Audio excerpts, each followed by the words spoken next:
पता चला। अब पता चला में आज आप जान सकेंगे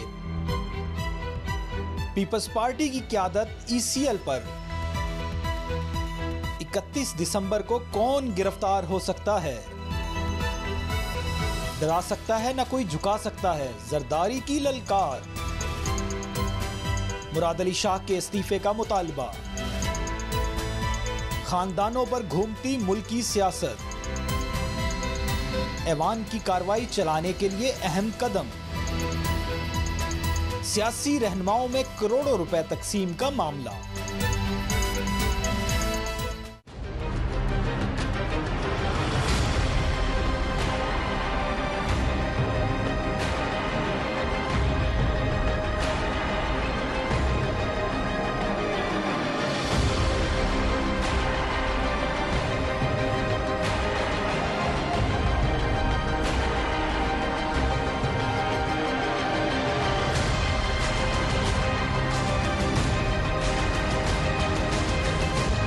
अस्सलामुअलैकुम नाज़रीन, प्रोग्राम अब पता चला में आपको खुश आमदीद कहेंगे। मैं हूं आपके साथ सहरिश जुहेब और मामूल के मुताबिक बाबर डोगर साहब, असद खरल साहब मेरे साथ ही मौजूद हैं। नाज़रीन, पीपल्स पार्टी की आला क़यादत की घन गरज आजकल हम रोज़ाना की बुनियाद पर सुन रहे हैं और बिल्कुल ऐसा महसूस होता है कि जैसे नून लीग का बयानिया जो कि कुछ अरसा पहले हम सुन रहे थे वो पीपल्स पार्टी ने चुरा लिया हो। वही स्क्रिप्ट जो कि कुछ अरसा पहले नून लीग के पास था वो अब पीपल्स पार्टी के पास है और इस सारी सूरत हाल की वजह यही है। आज वज़ीर-ए-आज़म इमरान खान ने भी कहा कि हम मुल्क की तारीख का मनी लॉन्ड्रिंग के खिलाफ सबसे बड़ा ऑपरेशन है जिसका हमने आगाज़ कर दिया, इसीलिए सिंध से चीखें भी आना शुरू हो गई हैं।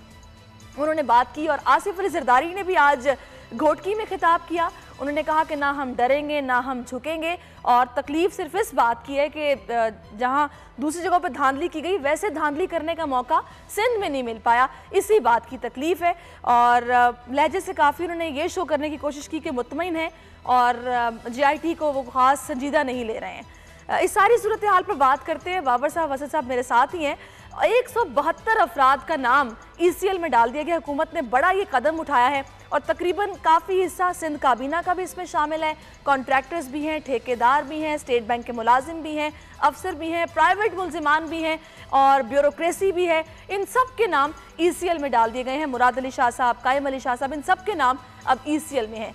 तो सबसे पहले मैं असद खरल साहब आपसे शुरू करूँगी। मुझे बताएं कि हमने इससे पहले पाकिस्तान की तारीख रही है ये देखा है कि जब इस तरह की इन्वेस्टिगेशन शुरू होती हैं या फिर मुकदमों का आगाज़ ही होता है, बीमारी का बहाना करके लोग मुल्क से बाहर चले जाते हैं, फिर वापस नहीं आते। तो आपका क्या ख्याल है, ये जो नाम शामिल किए गए ECL में 172 अफराद के नाम सभी के, ये ठीक इक़दाम है? जी, इसी पेश नज़र ये जो रिकमेंडेशन की गई थी और ज़रूरी था, क्योंकि मामला फिर मैं कह रहा हूँ कि ये 30% इन्वेस्टिगेशन हुई है। अभी बेसिकली ये इंक्वायरी स्टेज पे है, इन्वेस्टिगेशन अभी होनी है, रेफरेंस अभी फाइल होने हैं, तो इसलिए ये ज़रूरी था कि मुल्ज़मान, और ये पाकिस्तान की ये भी तारीख में पहली मरतबा होगा कि किसी भी सूबे का वज़ीर आला, उस पार्टी का सरबराह, उसका चेयरपर्सन, उसका को चेयरपर्सन, आधी दर्जन के करीब जो उनके कैबिनेट के मेंबर हैं, फिर उनके जो ब्यूरोक्रेट्स हैं, फिर जो सिंध बैंक है उसके सदर और उनके मुलाजमीन के नाम, SCCP के जो मुलाजमीन के नाम, और जिस तरह फरियाल तालपुर साहबा का नाम, तो बहुत सारे जो बैंकर्स के नाम, उनके फ्रंटमैन के नाम, अनवर मजीद और ओमनी ग्रुप जो है उस हवाले से उनके नाम, मलक रियाज का, जैन मलक का। तो अब ये वो सारे नाम जो डाले गए ECL में, इसलिए आपने देखा कि जरदारी साहब बार बार धमकियां लगा रहे हैं। जरदारी साहब और बिलावल की जानब से उनका लहजा, हर रोज़ आने वाला जो दिन है वो उनके अंदर लहजे के अंदर शिद्दत आती जा रही है, जैसे जैसे नए नए इंकशाफात आ रहे हैं। अब मामला ये देखें ना कि सिंध बैंक का किस तरह चला रहे थे, फरियाल तालपुर साहिबा का जो लेटर है वो भी JIT के अंदर से निकल आया, जो उनको लिख रहे थे सिंध बैंक के जो सदर है बिलाल शेख साहब, और अनवर मजीद जो है उसको अटेंशन किया जा रहा था। 4 लोगों की भर्तियों का मामला भी सामने आ गया, क्योंकि जाली जो बैंक अकाउंट्स ये ओमनी ग्रुप की जानब से, जरदारी साहब की जानब से, फरियाल तालपुर साहबा की जानब से खुलवाए गए थे।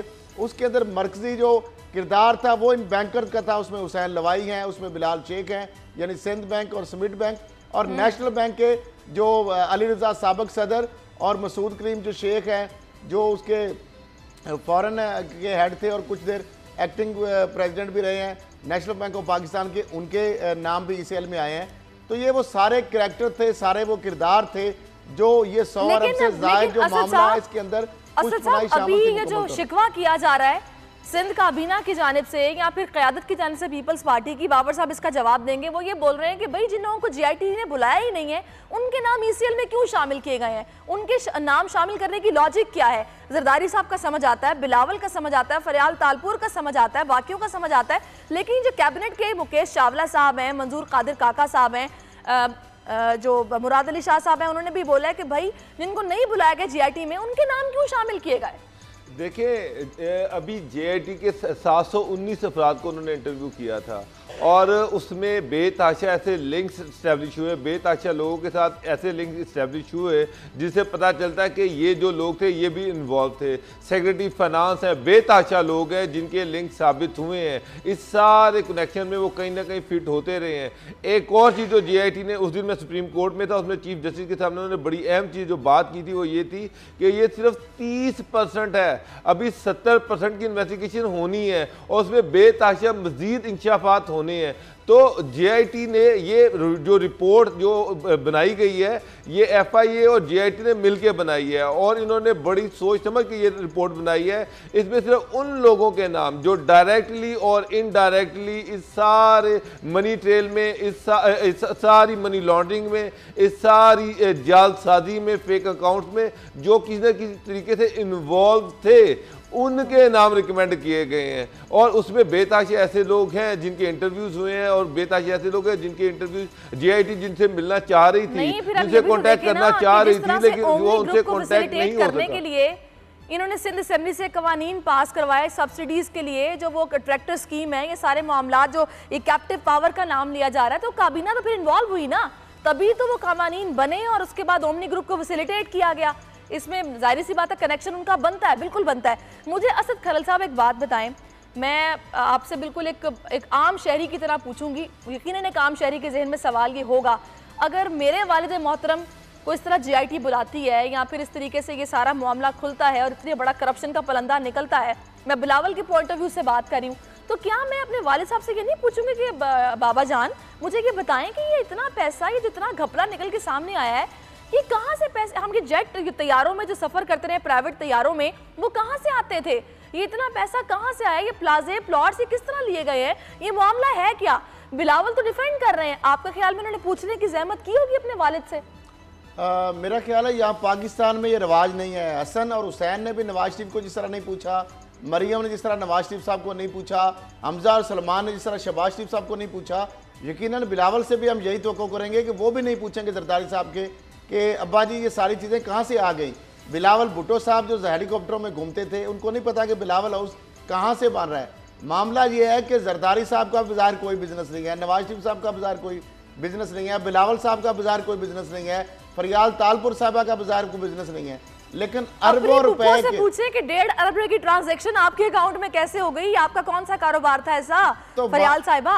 तो मामला यही है ना कि सवाल पूछने का रिवाज नहीं है। अब जेआईटी ने सवाल ही तो पूछे हैं और मजीद सवाल पूछे जाने, इसके ऊपर शोर शराबा हो रहा है। जिस तरह इमरान खान साहब ने कहा कि अभी चीखों की आवाज़ें आनी शुरू होगी। एक और बात है कि सिंध की हुकूमत ने जिस तरह हिंड्रेंस और इन्वेस्टिगेशन के अंदर पैदा की, रुकावटें जो खड़ी की, रिकॉर्ड देने की फराहमी, सुप्रीम कोर्ट के अहकामात के बावजूद चीफ मिनिस्टर को चैम्बर में बुलाना पड़ा, फिर उनको अहकामात देने पड़े। मैं समझता हूँ कि अभी जो चीज़ें आ रही हैं कि गवर्नर सिंध जो है उनके पास ये इख्तियार है आइन के आर्टिकल 232 से लेकर 35 तक कि वो फिनेंशियल एमरजेंसी नाफज कर सकते हैं और उसके लिए बाकायदा कानून मौजूद है और सदर जो प्रोक्लेमेशन उसका ऑर्डर जारी कर सकते हैं सदर पाकिस्तान। क्योंकि मामला ये है कि आज सीएम सिंध का जो है इस्तीफे का मामला भी आ गया सामने, मुतालबा आ गया है। खुरम जो शेर जमान है उनका हम हर सतह पर जाएंगे, हम इसे हुकूमत ख़त्म करने के लिए, उन्होंने भी बात कर दिया, शेख रशीद साहब ने इस्तीफे का मुतालबा कर दिया। लेकिन बात यह है कि अगर मुराद अली शाह जिन्होंने बतौर वज़ीर ख़जाना ओमनी ग्रुप के ऊपर नवाज शाह की बारिश की, सिंध बैंक में अफेयर के अंदर और बहुत सारे मामला के अंदर, और जिस तरह बाकी जो लोग हैं तो अनवर सियाल साहब जो हैं और उनके जो मिनिस्टर्स हैं, तो मामला ये है कि अगर वही लोग रहेंगे तो उनके नीचे तो पूरी गवर्नमेंट है, तमाम जो इदारे उसके नीचे सिंध हुकूमत के, तो वो कोऑपरेशन नहीं हो सकेगा, वो फेयर इन्वेस्टिगेशन नहीं हो सकेगी। फिर प्रोसिक्यूशन नहीं हो सकेगी जब तक अपने ओहदों पर मौजूद रहेंगे। अच्छा मुझे एक बात बताएं बाबर डोगर साहब, आपको याद होगा जब जीआईटी बनी थी पैनामा के मामले में, उसके बाद ही हमने देखा शोला बयानी, ख्वाजा साद रफीक, वो लोहे के चने की बातें, किताब में कुछ सफ़े मिसिंग है तो हमारा क्या कसूर है, आपको क्यों नहीं नजर आते, इस तरह की बातें, मरियम नवाज जैसी बातें करती थी। मतलब उन्होंने जीआईटी को अंडर एस्टिमेट किया था। कुछ ऐसा ही रवैया मुझे आजकल जरदारी साहब का नजर आ रहा है कि हम डरने वाले नहीं, हम झुकने वाले नहीं, हम अकेले ही मुंह देने के लिए काफ़ी हैं। ये जीआईटी को अंडर एस्टिमेट कर रहे हैं। हालांकि फवाद साहब ने कल इन्हें कहा है कि अब इन्हें अंडर एस्टिमेट नहीं करना चाहिए, संजीदा लेना चाहिए इस मामले को। सैरिश, अब अगर आप देखें आसिफ अली जरदारी की तो स्टेटमेंट्स आ रही हैं, बिलावल की तो स्टेटमेंट आ रही है, लेकिन इसके साथ साथ अगर आप देखें मुराद अली शाह के चेहरे पे मुझे मायूसी नज़र आ रही है, उसमें मुझे एक खौफ और डर नज़र आ रहा है। आगा सिराज दुरानी जो है उनके चेहरे पे मायूसी नज़र आ रही है। बेतहाशा ऐसे सिंध कैबिनेट के लोग हैं, फर्द हैं, सिंध के MPAs हैं जिनके चेहरे पे मायूसी और परेशानी नज़र आ रही है। अब उनको ये नज़र आना शुरू हो गया कि मामला जो है वो बड़े खराब है। अभी जो जीआईटी जो आहिस्ता आहिस्ता जीआईटी की रिपोर्ट खुलती जा रही है, मजीद चीजें सामने आती जा रही हैं। जैसे अभी एक सिंध बैंक का एक लेटर आया जिसमें ये बड़ी चीज क्लियरली लिखी गई है कि सिंध के जो जीआईटी के हवाले थे कि सिंध के जो मामला थे वो असल में फरियाल तालपुर देखती थी। इवन सिंध बैंक के जो मामला थे वो फरियाल तालपुर देखती थी और उनकी सिंध में ट्रांसफर पोस्टिंग के हवाले से, हर इश्यू के हवाले से, बैंक में हायरिंग के हवाले से उनका एक रोल था। तो जो चीजें आगे बढ़ती जा रही हैं तो ये इसमें मजीद फंसते जा रहे हैं। मैं आपको एक और चीज बताऊं कि सिंध में पीपल पार्टी जो है उन्होंने जो पहले बड़े बुलंदोबाग दावे किए थे कि वो नेशनल असेंबली में नो कॉन्फिडेंस मूव लेके आएंगे, मास कॉन्टैक्ट कैंपेन स्टार्ट करेंगे, लेकिन अब वो इससे पीछे हट गए हैं। अब उनको महसूस होना शुरू हो गया है कि ये लोगों के साथ जो कॉन्टैक्ट की कैंपेन चलाई जानी थी ये अब पॉसिबल नहीं है, लोग उस तरह से सपोर्ट नहीं कर रहे। और उसी तरह जैसा हम पहले भी डिस्कस कर चुके हैं, बाकी पॉलिटिकल पार्टी जो गवर्नमेंट की अलाई हैं या PTI की अलाई हैं वो इंटरेस्टेड नहीं है कि इन हाउस कोई चेंज आए। उनको पता है कि जिस तरह से ये दोनों बड़ी पॉलिटिकल पार्टी जिस तरह से बड़े बड़े लंबे इनके खिलाफ स्कैम निकल रहे हैं और रोज अरबों रुपए की मनी लॉन्ड्रिंग और करप्शन की बेतहाशा जो कहानियां वो सामने आ रही हैं, कोई इनके साथ कंधा मिलाने को तैयार नहीं है। इवन इनके अपने जो लोग हैं वो इनके साथ खड़े होने को तैयार नहीं है। तो PTI की तरफ से जो मुतालबा आ रहा है, आप ठीक कह रहे हैं। जी जी। अच्छा, अब बात यह कि मुराद अली शाह साहब ने भी आज बात की है और हुकूमत को तनकीद का निशाना बनाया है। आप जो कह रहे हैं कि मायूसी उनके चेहरे पर आया है, नाज़रीन को भी। दूसरा शेख रशीद साहब ने भी कहा है अखलाकियात होती हैं, कुछ शर्म होती है, मुराद अली साहब को खुद ही इस्तीफा दे देना चाहिए। तो आज इन दोनों ने कहा क्या है, पहले नाज़रीन को दिखाते हैं फिर इस पर भी बात करेंगे। नवाज शरीफ को सिंध पसंद नहीं, लेकिन अब जो आया है उसने तो 2 महीने में जाहिर कर दिया है जिस तरीके से वो सिंध के लोगों से दुश्मनी कर रहा है। और जो उनका ख्वाब था कि सिंध पे कब्जा करेंगे, वो आप लोगों की मदद से कब्जा वो नहीं कर सके और पाकिस्तान पीपुल्स पार्टी दोबारा कामयाब हुई। तो हमें बिल्कुल ये जो फेडरल गवर्नमेंट है और उन्होंने अपने 2-3 महीने में जो काम किया है उससे जाहिर कर दिया है अपना काम। तो जी, मुराद अली शाह साहब ने कहा है कि नवाज शरीफ के बारे में वो ये सोचते थे कि उनको सिंध पसंद नहीं है, लेकिन जो अब आया है उसने तो हद ही कर दिया क्योंकि सारा कच्चा चट्टा खोल के रख दिया है जीआईटी ने इस मौजूदा हुकूमत के दौर में। शेख रशीद साहब ने कहा है कि सारी सूरत हाल में मुराद अली शाह साहब को इस्तीफ़ा दे देना चाहिए, अखलाकियात शर्म भी कोई चीज़ होती है। और उन्होंने खुरम शेर जमान ने जो इस्तीफ़े का मुतालबा किया, उन्होंने कहा है कि सिर्फ ECL में नाम डलने की वजह से नहीं हम कह रहे, बहुत सारे मामलात हैं जिनके पीछे मुराद अली शाह साहब हैं, खरबों रुपए की ट्रांजैक्शंस हैं, हेर फेर है, लिहाजा उन्हें इस्तीफ़ा दे देना चाहिए। तो आप सुनिए शेख रशीद साहब किस तरह मुतालबा कर रहे हैं इस्तीफ़े का। मुराद अली शाह साहब को मुस्तफ़ी हो जाना चाहिए। शर्म है भी कोई चीज़ होती है। इतना बड़ा गंद निकला है, इतना बड़ा कचरा निकला है, इतना बड़ा बदबूदार मटीरियल निकला है कि आज जुल्फ़कार अली भुट्टो की कब्र भी जो है वो आंसू बहा रही होगी। जी, आज शेख साहब ने बात करते हुए कहा है कि जुल्फ़कार अली भुट्टो की कब्र भी जो है वो भी रो रही होगी, वहाँ से भी आंसू बह रहे होंगे। ये सारी सूरत हाल देख के जितना बड़ा गंद सिंध से निकला है। और आपने देखा था शहजाद अकबर साहब ने भी कहा था कि सारी सूरत हाल को देख के मुझे नवाज शरीफ साहब बेचारे लगने लगे हैं, इतनी बड़ी करप्शन, इतना बड़ा हेर फेर। अब मुझे ये बताएं असद खरल साहब, आज बिलावल से जब बात हुई मुराद अली शाह साहब के हवाले से तो उन्होंने कहा कि मैं बिल्कुल मुतमईन हूँ वो मोस्ट पॉपुलर सीएम है सिंध के, पढ़ा लिखा आदमी है, बाहर से पढ़ लिख के आया, उससे बेहतर वज़ीर आला कोई हो ही नहीं सकता। तो क्या ख्याल है, पढ़ा लिखा आदमी करप्शन नहीं करता? देखिए सारिश, बात यह है कि बिलावल भुट्टो साहब जो उनको लिख के स्क्रिप्ट दे दिया जाता है वो डिलीवर कर देते हैं। अब मुराद अली शाह साहब की खिदमात क्या हैं? जब वो वज़ीर ख़जाना थे और उनको वज़ीर आला सिंध क्यों बनाया गया है? आपने देखा सिंध बैंक के किस तरह मामला उन्होंने फरियाल तालपुर साहबा के हवाले किए हुए थे, किस तरह ओमनी ग्रुप जो फ्रंटमैन कंपनी थी, जो फ्रंटमैन है जरदारी साहब के, उनके लिए किस तरीके से खजाने के उन्होंने मुंह खोले, 7 अरब से 19 करोड़ उन्होंने सब्सिडी दे दी, और बहुत सारे मामला में उन्होंने नवासियात की। किस तरह मलक रियाज को, बैरिया टाउन को, वहाँ पे जो मामला आता है डेवलपमेंट को जो पैसे हैं वहाँ पे सरकारी खजाने से खर्च किए गए, और बहुत सारे मामला के अंदर मुराद अली शाह साहब जो है हर वो काम जो जरदारी साहब और जो फरियाल तालपुर साहबा कहती थी उनके इशारों के ऊपर वो काम करते थे, और उसी का सिला उन्हें दिया गया, उनको वज़ीर आला सिंध बना दिया गया। क्योंकि जो उनकी परफॉर्मेंस है, जो उन्होंने लूट मार और करप्शन और किकबैक्स और कमीशन के लिए और ठेकों के अंदर जो सारे मामलात, और जिस तरह उन्होंने रिकवरी करके जरदारी साहब को और फरियाल तालपुर साहब को पहुँचाई, मैं समझता हूँ उनको वो डिज़र्व करते थे। और बिलावल साहब जो है उनसे जो कहलवाया जा रहा है वो इसलिए कहलवाया जा रहा है कि जरदारी साहब को पता है कि अब मुराद अली शाह साहब अगर शिकंजे में आएंगे, फरियाल तालपुर साहबा को भी पता है, तो वो वादा माफ गवाह भी बन सकते हैं, क्योंकि सारे जितने मामलात भी हैं ये उनके जरिए करवाए गए हैं। जरदारी साहब तो ऊपर प्रेसिडेंसी में बैठे थे, लेकिन सिंध के अफेयर तमाम जो है वो फरियाल तालपुर साहिबा के जरिए, वो अनवर मजीद साहबा के जरिए, अनवर मजीद साहब के जरिए चलवाए जा रहे थे, और उसका जो मरकजी किरदार था, जो सारा बैकिंग कर रहे थे उसको, वो सिंध के वज़ीर आला मुराद अली शाह साहब कर रहे थे। मुझे ये बताएं बाबर साहब, ये सारी सूरत हाल है खुलकर सामने आ गई है। ये जो अभी खुर्रम शेर जमान साहब मुतालबा इस्तीफे का कर रहे हैं, फिर उन्होंने आज ये भी बोला है कि भाई तैयारी कर लें, पाकिस्तान तहरीक इंसाफ की हुकूमत सिंध में बनने जा रही है। इनकी सीटें तो बहुत कम है सिंध में, ये क्या सोच के इस ख्वाहिश का इजहार कर रहे हैं कि सिंध में हुकूमत बना लेंगे? फॉरवर्ड ब्लॉक की बातें भी आज फैसल वाउडा कर रहे थे कि फॉरवर्ड ब्लॉक बन रहा है सिंध में।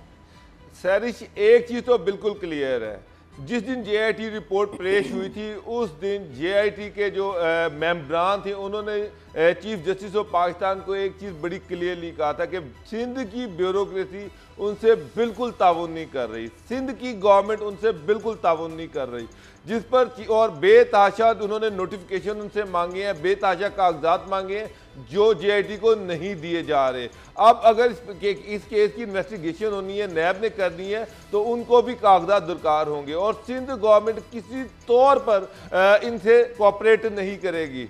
अब मुझे एक चीज़ तो क्लियर है कि सिंध गवर्नमेंट अब मुझे नहीं लग रहा कि ये ज़्यादा देर चलेगी, क्योंकि जेआईटी का ये काम आगे बढ़ना है, इन्वेस्टिगेशन आगे बढ़नी है, और सिंध गवर्नमेंट हेड ऑन हो जानी है फेडरल गवर्नमेंट के साथ। नहीं चलेगी ज़्यादा देर, किस तरह खत्म होगी? फॉरवर्ड ब्लॉक इसके दो ऑप्शन हैं। इसके नंबर 1 ऑप्शन ये है कि सिंध में पार्टी के 99 मेंबर्स हैं और 88 जो है वो अपोजिशन में, 68 अपोजिशन के मेंबर हैं, 17 मेंबरान का फर्क है। या तो एक फॉरवर्ड ब्लॉक बनेगा। दूसरा ऑप्शन जो खरल साहब कह रहे हैं कि आर्टिकल 232 से लेकर 235 तक जो है इसमें ये प्रोविजन है कि सिंध में गवर्नर रूल लग सकता है।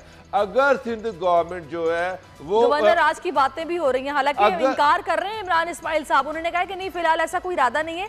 इमरान खान से उनकी मुलाकात भी हुई है, उन्होंने ऐसी किसी ख्वाहिश का इजहार भी नहीं किया। मुझे एक बात बताएं, आज हलीम आदिल शेख ने भी कहा है कि बहुत सारे एमपीएस हैं जो कि उनसे राब्ता कर रहे हैं।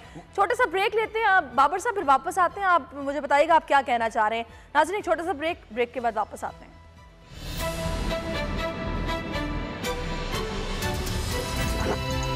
अब पता चला।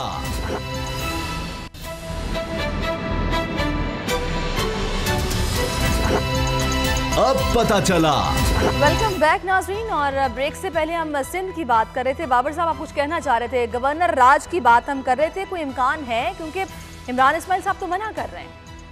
देखें, सबसे बड़ा इशू ये है कि मामला सुप्रीम कोर्ट में है, ये केस सुप्रीम कोर्ट में है। सुप्रीम कोर्ट ने 31 दिसंबर या शायद 30 दिसंबर को इन सबको बुला लिया। उसमें उन्होंने मुराद अली शाह को भी बुलाया, और उन्होंने लास्ट टाइम 24 दिसंबर को जब जेआईटी रिपोर्ट पेश हुई थी, उन्होंने कहा था कि सारी सिंध कैबिनेट और सारे डीसी यहाँ पर मेरे सामने आके सारी ब्यूरोक्रेसी भी बैठेगी, और जो जो नोटिफिकेशन चाहिए होगा वो मुझे वहाँ से निकाल कर देंगे। और अगर सिंध गवर्नमेंट अगर सिंध गवर्नमेंट JIT के साथ कोऑपरेट नहीं करती तो चीफ जस्टिस भी सिंध में गवर्नर राज लगाने का ऑर्डर कर सकते हैं, वो भी आईनी जो प्रोविजन है उनका इस्तेमाल कर सकते हैं, वो फेडरल गवर्नमेंट को डायरेक्शन दे सकते हैं कि अगर सिंध गवर्नमेंट JIT के साथ कोऑपरेट नहीं करती तो वहाँ पर गवर्नर राज लगा दिया जाए। तो ऑप्शन तो बहुत सारे हैं, कोई एक ऑप्शन भी यूज किया जा सकता है। दूसरी तरफ PTI ये क्लेम कर रही है कि सिंध के अंदर एक बहुत बड़ा फॉर ब्लॉक बन रहा है,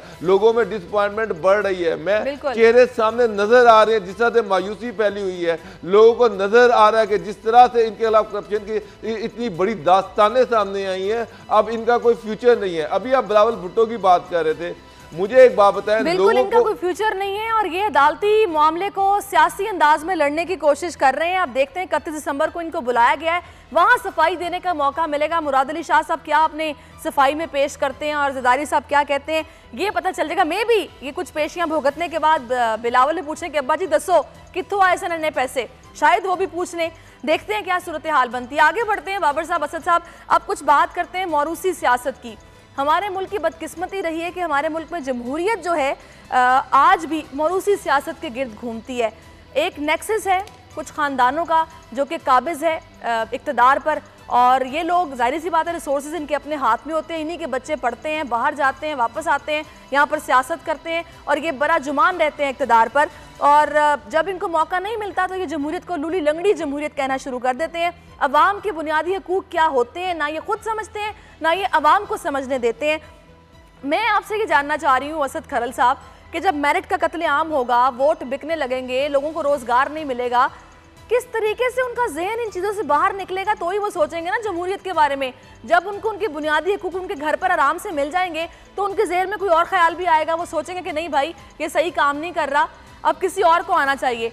जब वो उसको अपनी पड़ी रहेगी तो वो कैसे सोचेगा कि नहीं इनको मौका नहीं मिलना चाहिए। तो ये मौरूसी सियासत का खुलासा, इससे हमारी कोई जान खलासी कभी होगी, आपको क्या समझ आ रही है? देखिए, एक तो मौरूसी सियासत और दूसरी है सिविलियन डिक्टेटरशिप। बेसिकली कभी भी हमारे मुल्क में जो जमहूरियत है वो उसमें जमहूरी रवैये नहीं देखे गए।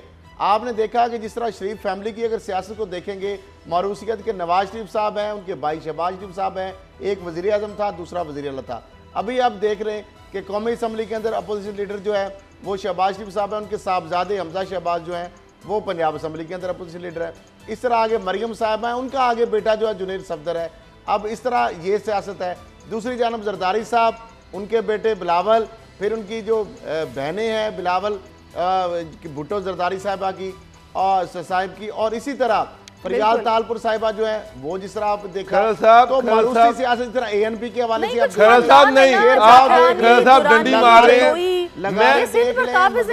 मुझे एक बात बताएं, फैमिली देख लें, मुझे एक बात बताएं, जहांगीर तरीन का बेटा अली जहांगीर तरीन वो भी सियासत में है। मुझे एक बात बताएं, चंद एक खानदान है, ये सियासत में भी हैं, ये बिजनेस में भी हैं और ये 90% रिसोर्सेज पे काबिज है। मैं खरल साहब तो अपोजिशन की बात कर रहे हैं, प्रेस खट्टर का सारा खानदान सियासत में है, चौधरी प्रेम लाई का सारा खानदान सियासत में है, हुमायूं अख्तर उनके भाई और सारी फैमिली सियासत में है, जहांगीर तरीन। मुझे एक बात बताएं, एक तरफ वो कहते हैं कि वो करप्शन पे डिस्क्वालीफाई हो गए हैं, दूसरी तरफ जो है वो सियासत में उसी तरह एक्टिव है। उनका बेटा 1 करोड़ रुपए की क्रिकेट टीम खरीद रहा है, उसके बाद इनको थोड़ी सी बीमारी हो तो ये बाहर अस्पतालों में इलाज करवाने चले जाते हैं। इनके बच्चे जो हैं वो बाहर बड़ी बड़ी महंगी यूनिवर्सिटीज में पढ़ रहे हैं।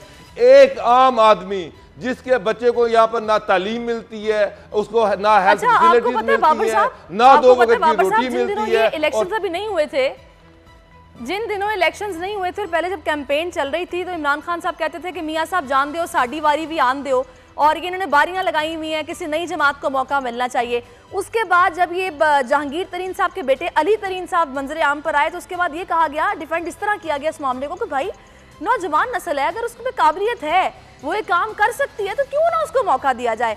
यानी कि फिर वो सारी बातें बारियों वाली, मौरूसियत वाली सब कुछ भूल गए। इसी तरह खटक साहब को देख लें, परवेज खटक साहब को अभी KP में इलेक्शन हुए, यही कहा गया अपने भतीजे को, अपने भांजे को, फलाने को खड़ा कर दिया गया, कारकुनान को मौका नहीं दिया जाता, छोटी जमातों में फिर दे दिया जाता है। जिस तरह ये देखें MK में कारकुनान को मौका फिर भी मिल जाता है, लेकिन ये जो बड़ी जमातें हैं ये अपनों को ही आगे रखती हैं, पता नहीं इनसे कब जान छूटेगी। आपको क्या समझ आती है? मुझे सिर्फ उसका एक ही हल है, पहले इन खानदानों पे क्रैकडाउन किया जाए, इनको पकड़ा जाए, इनसे पहले ये पूछा जाए कि आपके पास इतने पैसे आए कैसे हैं।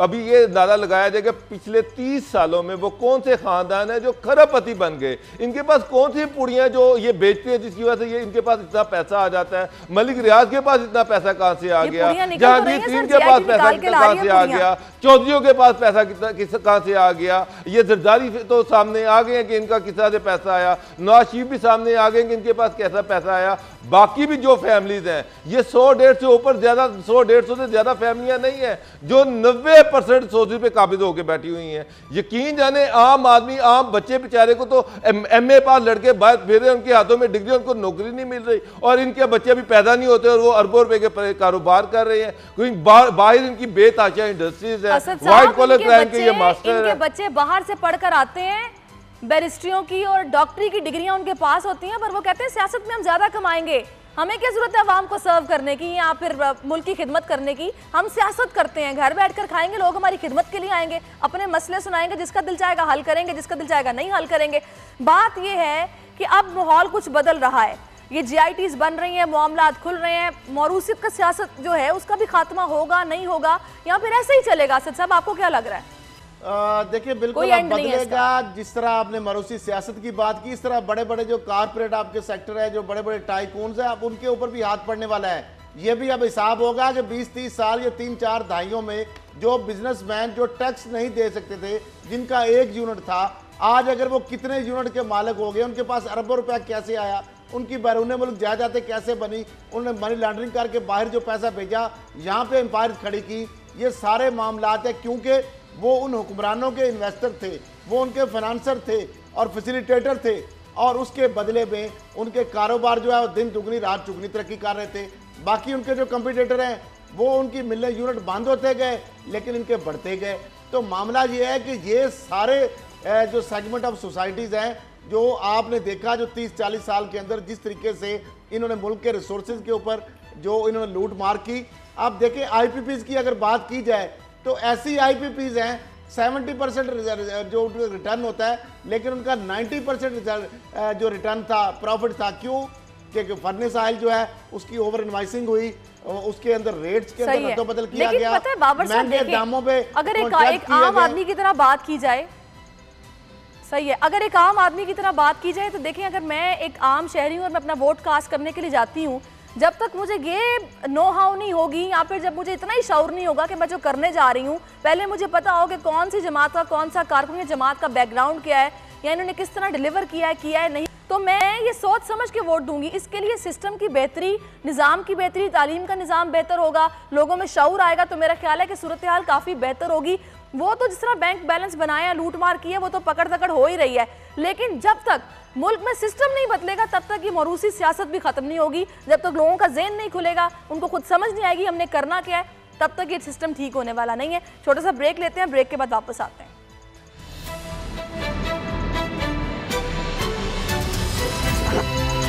अब पता चला।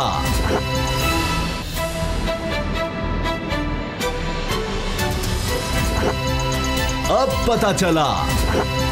वेलकम बैक नाज़रीन। ब्रेक से पहले हम मौरूसी सियासत के खात्मे की बात कर रहे थे और मैंने ये बात की कि सिस्टम जब तक बेहतर नहीं होगा तब तक ये मौरूसी सियासत का खात्मा नहीं हो सकता। तो उसमें सिर्फ तालीम तो ज़रूरी है ही है, लेकिन करप्शन का खात्मा बहुत ज़रूरी है। जब तक लोगों के पेट नहीं बड़े होंगे, तालीम उनके पास नहीं होगी, तब तक वो एक बिरयानी की प्लेट पर नहीं बिकेंगे। जिस तरह हम देखते हैं कि इलेक्शंस के दिनों में एक बिरयानी की प्लेट पर एक वोट ले लिया जाता है। जब पेट भरे होंगे, रोज़गार हाथ में होगा, घर में कोई परेशानी नहीं होगी, तो यकीनन लोगों के दिमाग भी खुलेंगे, तालीम उनके पास होगी, तो वो सोचेंगे कि हमें करना क्या है।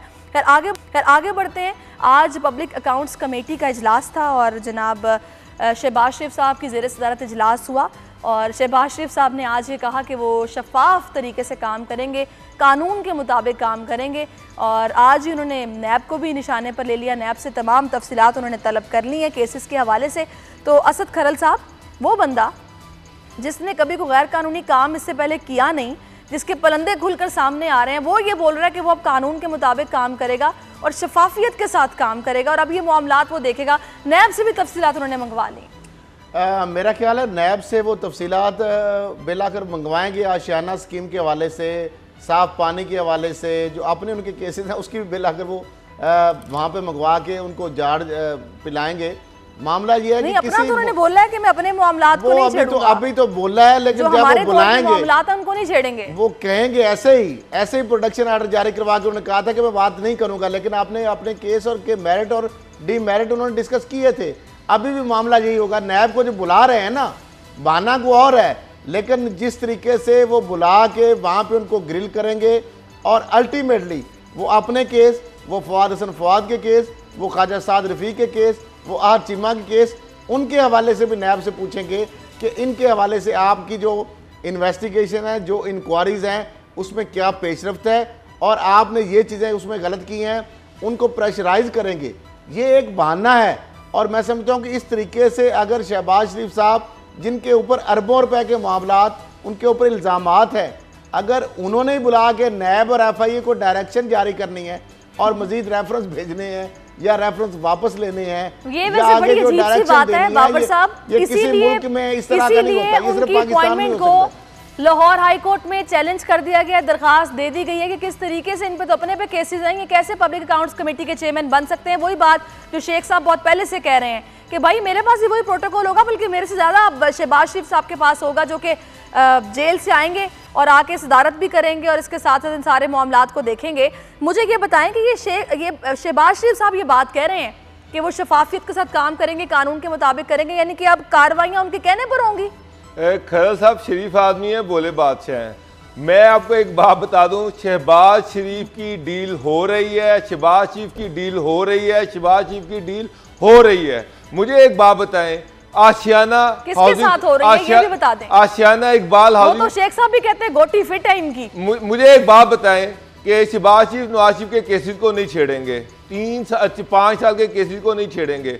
शहबाज शरीफ यकीनन हमजा शहबाज के साथ उस गाड़ी में सवार है जो नवाज शरीफ और जरदारी से बहुत दूर जा रही है और मुखालिफ सिमत में जा रही है। मुझे एक बात बताएं, आशियाना इकबाल हाउसिंग सोसाइटी का रेफरेंस कहाँ पर है? 1.5 महीना पहले मुझे खुद DG ने कहा था कि 5 दिन के अंदर ये रेफरेंस जो है वो दायर हो रहा है। आज 1.5 महीना हो गया, उसमें से क्या चीज निकाल रहे हैं?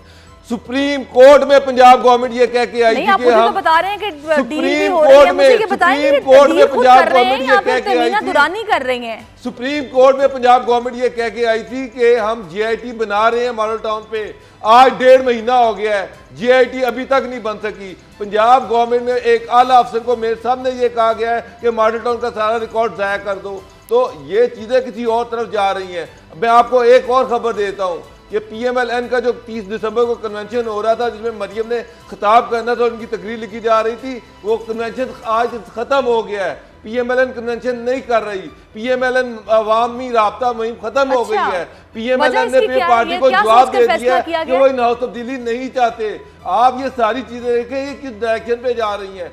शहबाज शरीफ जो है वो अपनी मर्जी से इस टाइम वो PMLN को कंट्रोल कर रहे हैं। इस वक्त वो हमजा शहबाज उनके साथ गाड़ी में बैठे हुए हैं। अच्छा शॉर्टली मुझे असद साहब से एक बात पूछने दें। असद साहब, कानूनी कामों की जो फहरिस्त है बहुत छोटी है, जो गैर कानूनी काम है 56 कंपनीज, पता नहीं कौन कौन से मामलात हैं। आपने ये बोला है कि जिनके अपने दौर के मामलात हैं उनको भी देखेंगे, यानी कि मैनिपुलेट करने का चांस इनके पास है, तो ये किस तरह कर सकते हैं फिर? आप मुझे बताएं थोड़ा सा। देखें, पब्लिक अकाउंट्स कमेटी के अंदर उसके पास बड़ी पावर्स होती हैं और हमने देखा था जब माजी के अंदर याद सादिक साहब पीपल्स पार्टी की हुकूमत के अंदर उनके पास मुख्तलिफ कमेटियाँ थी, तो रेलवे के अंदर बहुत सारे मामलात के अंदर उन्होंने इन्फ्लुएंस इस्तेमाल किया, नेस्पाक के अंदर उन्होंने इन्फ्लुएंस इस्तेमाल किया। तो जब आप चेयर कर रहे होंगे उस कमेटी को और सामने आपके नैब के अफसरान बैठे होंगे, तो जाहिर बात है आप अपनी मर्जी के बहुत सारे मामलात में उनको इन्फ्लुएंस कर सकते हैं। दूसरी आपने जो बात की, या डोगर साहब जो बात कर रहे हैं शहबाज शरीफ साहब के हवाले से, हमजा शहबाज के हवाले से, और जो दिसंबर का उनका कि नहीं अवामी राब्ता, क्योंकि एक 2-3 चीज़ें हैं। एक तो शहबाज शरीफ साहब अपनी डील के चक्कर में वो नहीं चाहते कि अग्रेसिव पॉलिटिक्स करें। दूसरी जानब ये है कि स्ट्रीट पावर भी उनके पास नहीं है। तीसरी बात, आपने जो तहमीना दुरानी की बात की, तहमीना दुरानी पहली मरतबा ये मीडिएशन का काम नहीं कर रही। तहमीना दुरानी साहब उस वक्त भी मैदान में आई थी और 5 घंटे अमेरिकन डिप्लोमेट की उनके घर में मुलाकात हुई थी जब नवाज शरीफ साहब बीमारी की हालत में लंदन में गए थे।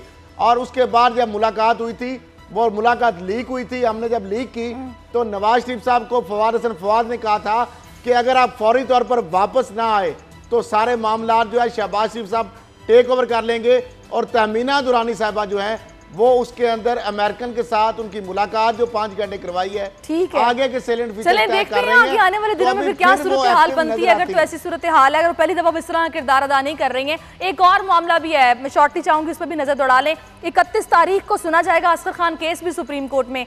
तो बाबर साहब, मियाँ साहब जमहूरियत के बड़े चैंपियन बनते हैं, इस मामले में भी आगे आगे उनका नाम है। किसने पैसे दिए, कैसे दिए, काफी हद तक तो केस सुना जा चुका, खुला हुआ केस है, ये भी जल्दी वाइंड अप हो जाएगा।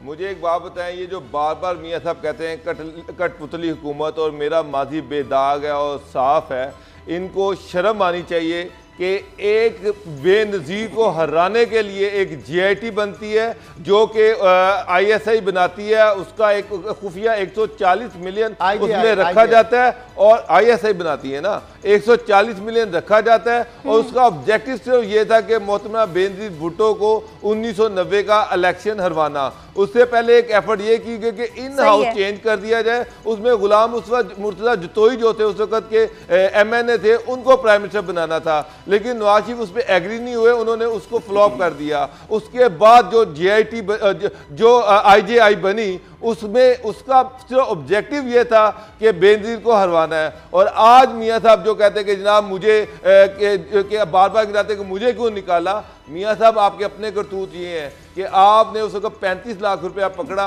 और किस तरह से आपने एक अवामी जो मैंडेट था उस पर शब खून मरवाया और एक पार्टी को रोककर खुद इक़्तिदार में आए और प्राइम मिनिस्टर बने। अब दूध का दूध पानी का पानी हो चुका है, चीफ जस्टिस उसको दोबारा टेकअप कर लिया है। तो असद साहब क्या लग रहा है कितनी देर में ये केस वाइंड अप हो जाएगा? क्योंकि राइट केस है, गवाहों ने गवाहियां दी हुई हैं, किसने पैसे दिए किसने लिए सबने बता दिया हुआ है, तो कब तक आपको लग रहा है ये भी वाइंड अप हो जाएगा?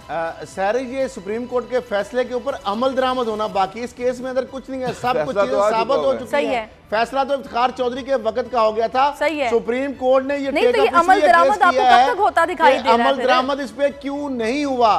तो अब मामला ये है कि इसके अंदर तो दिनों की बात है। अब सुप्रीम कोर्ट नवाज शरीफ साहब बाकी जो पैसे लेने वाले और बाकी उसमें जो फौजी अफसरान थे, साबिक असद दुरानी, असलम बेग साहब, उनको भी बुलाया गया है। तो मामला अब अमल दरामद का है और इनके खिलाफ कार्रवाई का है। ये फैसला तो बहुत पहले देखते हैं अमल दरामद अब सुप्रीम कोर्ट कराएगी। और दूसरा, अभी आप जो पीर आ रहा है, क्योंकि पिछली पीर को बड़े मियाँ साहब के खिलाफ फैसला आ गया था, अब जो पीर आ रही है ये भी बड़ा खास दिन है, क्योंकि अब जाली बैंक अकाउंट्स केस की भी समाअत है 31 दिसंबर को। फिर अभी आपने सरदार लतीफ़ खोसा साहब की वो जो ऑडियो लीक हुई है जिसमें वो कह रहे हैं गिरफ्तारी हो सकती है जरदारी साहब की 31 दिसंबर को, और उसके बाद वो कुछ गोल कर गए, बात होगी भी तो पहले 24 को भी सुना था, मैंने तो ऐसे ही बात की है। तो देखते हैं कि अब आगे आने वाले दिनों में किस तरीके से मंजरनामे पे क्या तब्दीलियाँ आती हैं। आपको हम गाहे बगाहे अपडेट करते रहेंगे। बाबर साहब, असद साहब मेरे साथ तज्जिए के लिए मौजूद रहेंगे। अभी हम आपसे इजाजत चाहेंगे, इंशाअल्लाह पीर को फिर से हाजिर होंगे। पीर तक के लिए अल्लाह हाफिज।